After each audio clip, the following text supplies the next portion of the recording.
नमस्ते। भारत का नक्शा हम सबने देखा है ना? पर क्या ये हमेशा से ऐसा था? नहीं। इस नक्शे पर कई राज्य बने और कई मिट भी गए। और कुछ तो ऐसे थे जिनकी कहानियां हम लगभग भूल ही चुके हैं। आज हम ऐसे ही एक भुला दिए गए राज्य की कहानी में गोता लगाएंगे, जिसका नाम था विंध्य प्रदेश। क्या कभी सोचा है कि भारत के बिल्कुल दिल में, मतलब सेंट्रल इंडिया में, एक पूरा का पूरा राज्य हुआ करता था, विंध्य प्रदेश? जी हां, एक ऐसा स्टेट जो नक्शों पर आया तो जरूर, पर उतनी ही तेजी से गायब भी हो गया। तो इसका सफर शुरू हुआ था 1948 में और खत्म हो गया 1956 में। मतलब सिर्फ 8 साल। सोचिए, सिर्फ 8 साल। तो चलिए इस छोटे से लेकिन बहुत ही दिलचस्प राज्य की पूरी कहानी जानते हैं। तो कोई भी राज्य यूं ही तो नहीं बन जाता, उसकी एक कहानी होती है।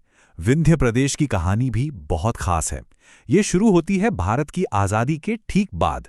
वो दौर था जबरदस्त उथल-पुथल का, जब सैकड़ों छोटी बड़ी रियासतों को एक साथ लाकर एक देश बनाया जा रहा था। और विंध्य प्रदेश को बनाने के लिए कोई एक दो नहीं, बल्कि पूरी 35 रियासतों को एक साथ लाया गया। जरा सोचिए, 35 अलग-अलग रजवाड़े, उनको एक साथ मिलाकर एक नया राज्य बनाना, कितना कितना बड़ा काम रहा होगा ये। तो सवाल ये है कि ये सब हुआ कैसे? सबसे पहले तो बुंदेलखंड और बघेलखंड की रियासतों को एक करने का आइडिया आया। फिर शुरू हुआ बातचीत का दौर। एक एक करके पूरी 35 रियासतें इस विलय के लिए मान गई। और फिर आखिरकार वो दिन आया, 18 मार्च 1948, जब विंध्य प्रदेश ने भारत के नक्शे पर ऑफिशियली जन्म लिया। लेकिन इसका नाम विंध्य प्रदेश ही क्यों रखा गया? ये नाम आया भारत की बहुत ही मशहूर विंध्य पर्वत श्रृंखला से। वही पहाड़ियां जो एक तरह से उत्तर और दक्षिण भारत को बांटती हैं। तो नाम में भी एक खासियत थी। तो ये तो हो गई बनने की कहानी। अब जरा नक्शे पर चलते हैं, देखते हैं कि ये नया राज्य असल में था कहां और कितना बड़ा था। इसका कुल एरिया था लगभग 61,000 स्क्वायर किलोमीटर। अब ये सुनने में सिर्फ एक नंबर लगता है, पर अंदाजा लगाने के लिए बता दूं, ये आज के हरियाणा स्टेट से भी बड़ा था। तो कोई छोटा मोटा इलाका तो बिल्कुल नहीं था ये। और इस नए नवेले राज्य की राजधानी बनाया गया रीवा को। रीवा उस वक्त की एक बहुत ही खास और ऐतिहासिक रियासत थी।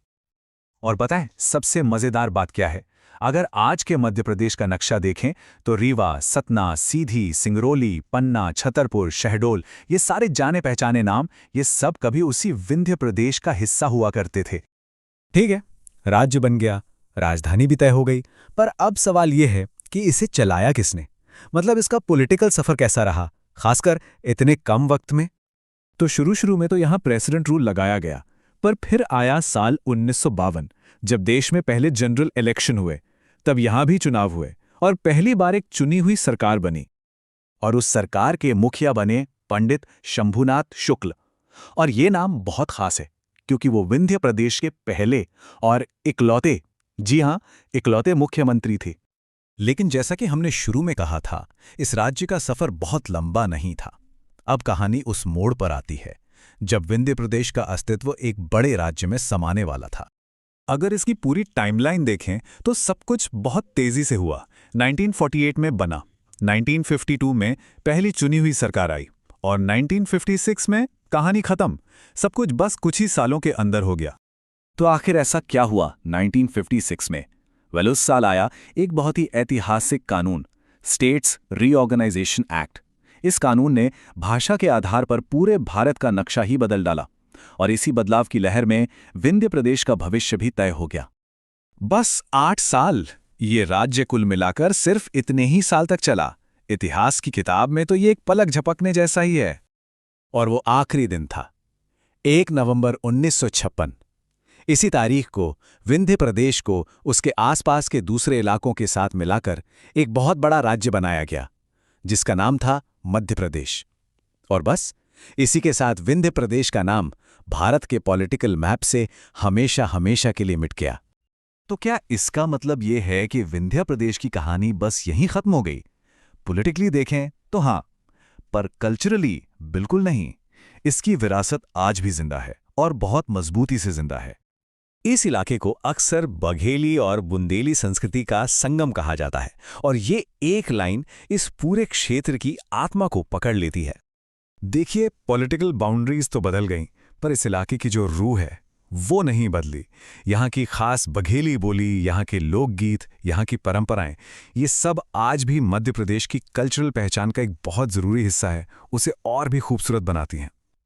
और अब जाते जाते एक सवाल छोड़ जाते हैं। जरा सोचिए, अगर 1956 में विंध्य प्रदेश को मध्य प्रदेश में ना मिलाया गया होता तो आज वो राज्य कैसा होता? उसकी अपनी एक अलग पहचान होती, अपनी राजधानी, अपना अलग विकास का रास्ता होता, है ना? ये एक ऐसा सवाल है जो इतिहास के व्हाट इफ वाले पन्नों में हमें सोचने पर मजबूर कर देता है।